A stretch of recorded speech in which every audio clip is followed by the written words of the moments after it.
Gita chapter 11 श्लोक 21। अर्जुन कहता है, क्या कहता है? प्रभु, देवताओं के समूह आपके विराट रूप में प्रवेश कर रहे हैं। कुछ भयभीत होकर हाथ जोड़कर आपको प्रणाम कर रहे हैं। महर्षि और सिद्धजन स्तुति कर रहे हैं। आप जरा रुकिए और सोचिए, देवता कौन है? कृष्ण देवता किसको बोल रहे हैं? वो शक्तियां हैं जिन्हें हम पूजते हैं। ज्ञान, शक्ति, संपत्ति, प्रसिद्धि, भोग। इसी के लिए तो जिन्हें इंस्टाग्राम पे मॉडल नाच रहे हैं, माया के पीछे भाग रहे हैं, भोग कंज्यूम करें। और ऋषि कौन है? वो लोग जिन्होंने साधना से थोड़ा सा सत्य चखा है। क्या अर्जुन देख रहा है? क्या देख रहा है? ये सब भी विराट रूप में समा रहे हैं। मतलब यह है कि तुम्हारी सारी उपलब्धियां, चाहे शक्ति की हो या ज्ञान की, अंततः विराट के सामने टिकती नहीं। अब दो तरह के लोग दिखते हैं। कुछ डरते हैं क्योंकि उनका आधार देवता थे, उनकी पूंजी भोग, कंज्यूमरिज्म थी। विराट सामने आया तो सब छिन गया, अहंकार छुटकू साबित हो गया। और कुछ स्तुति कर रहे हैं क्योंकि वे जानते थे कि विराट के सामने झुकना ही मुक्ति है, सरेंडर कर देना ही मुक्ति है। तो ये दो तरह के लोग बताए गए हैं। एक तो जो विराट के सामने टोटल सरेंडर कर देते हैं, और दूसरे जो छोटी छोटी चीजों के पीछे भागते रहते हैं। देवता मिल जाए, ये लक्ष्मी मिल जाए, माता से ये, इस माता से वो मिल जाए, इस देवता से बारिश मिल जाए, धन मिल जाए, ये मिल जाए कुबेर से। तो वो लोगों का बोला गया है। विराट के सामने क्या तुम्हारी उपलब्धियां टिकती नहीं। कुछ लोग स्तुति करते हैं, कुछ डरते हैं। तुम्हारी जिंदगी में भी यही होता है। जब कोई बड़ी घटना आती है, बीमारी, मृत्यु, सफलता या कोई अनंत की झलक, तो तुम डर जाते हो या फिर प्रणाम कर देते हो। सवाल यह है कि तुम किस ओर जाओगे? विराट रूप से भाग नहीं सकते तो क्या तुम देवताओं की तरह कांपोगे? तुम्हारे देवता भी कांपते हैं क्योंकि वो भी तुम्हारी जगह ही है, तुम्हारे जैसे ही है। हाड़ मांस के बने हुए, पदार्थ के बने हुए।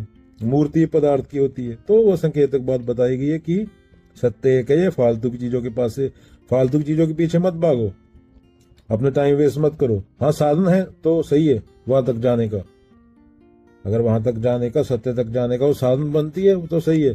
पर ऐसा नहीं एक बुढ़ी कृष्ण की मूर्ति को लड़की 8 साल की उम्र में माखन चटाना चालू की, 80 की होगी मूर्ति उतनी है, वो उसका मरने का टाइम आ गया। ऐसा नहीं, तो पकड़ के नहीं रखना है।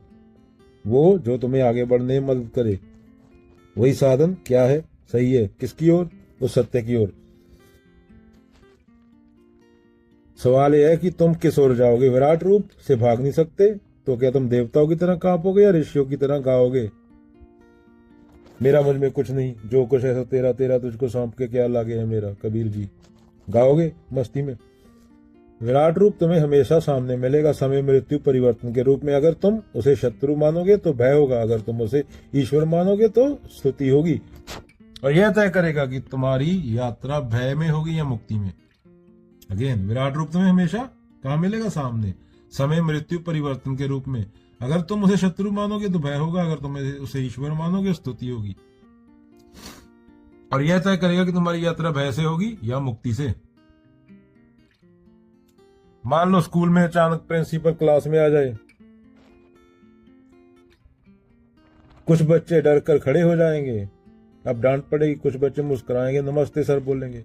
वही प्रिंसिपल है, प्रतिक्रिया अलग अलग है। विराट रूप भी ऐसा है, जो गलत में है वह डरता है, जो सत्य के साथ है वह स्वागत करता है। तो क्या बोला जा रहा है? विराट रूप के सामने आना निश्चित है, आना पड़ेगा। यह तय करो कि उसे देखकर डरोगे या गाओगे। भय और स्तुति दोनों इंसान की प्रतिक्रिया है, विराट तो एक ही है। अभी एक और तरीके से एग्जाम्पल ले लो। जैसे समय, टाइम सबको खा जाता है, ग्रह, तारे, आकाश गंगाएं, यहाँ तक कि ब्रह्मांड भी खत्म हो जाएगा, एक्सपेंड हो रहा है। ब्रह्मांड की हर वस्तु जो मटेरियल है, समय की गति में प्रवेश करती है। जन्म, विकास, विनाश जो भी है। कृष्ण का विराट रूप संकेतक बात मान लो, समय का ब्रह्मांडीय चेहरा। देवता, प्राकृतिक सब शक्तियां, ऋषि, ज्ञान सब समय के आगे क्या है? नतमस्तक। एक फकीर बोला, जब तू अनंत को देखेगा तो तेरा दिल दो हिस्सों में बंट जाएगा, आधा डर से कांपेगा और आधा प्रेम में गाएगा।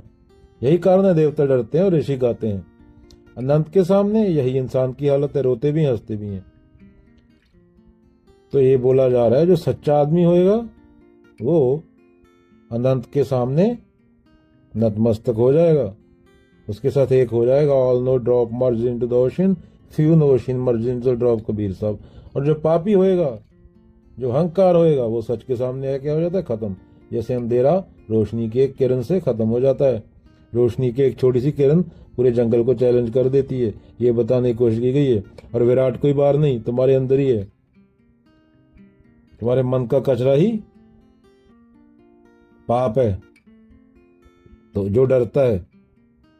विराट माने तुम्हारे अंदर का वो सत्य आत्मा, ज्यों तिल माही तेल है, ज्यों चकमक में आग, तेरा साईं तुझ में जाग सके तो जाग। ये तुम पहचानते नहीं, जिसको तुम बाहर नहीं आने देते, क्योंकि जो अहंकार है वो टूटता है और वो टूटने से बहुत डरता है। इतनी परंपराएं, इतना कूड़ा करकट तुमने इकट्ठा किया है, वो सब झड़ता है, और वह जब झड़ता है तो दुख होता है। तुम गलत साबित होते हो, 30 के हो, 20 के हो, 40 के हो, साबित होता है कि तुमने जिंदगी अब तक बर्बाद की, तो बोलते 30 का हो गया, 30 और बर्बाद करके मर जाऊंगा, अभी का चेंज होना। अहंकार है सब।